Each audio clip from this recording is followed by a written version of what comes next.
नमस्ते अस्तु भगवन् विश्वेश्वराय महादेवाय त्र्यम्बकाय त्रिपुरान्तकाय त्रिकाग्निकालाय कालाग्निरुद्राय नीलकण्ठाय मृत्युञ्जयाय सर्वेश्वराय सदाशिवाय श्रीमन्महादेवाय नमः।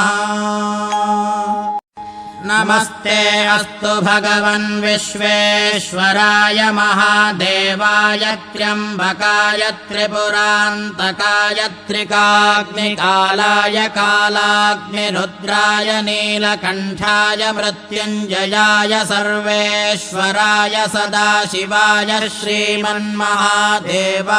नमः। नमस्ते अस्तु भगवन् विश्वेश्वराय महादेवाय त्र्यम्बकाय त्रिपुरान्तकाय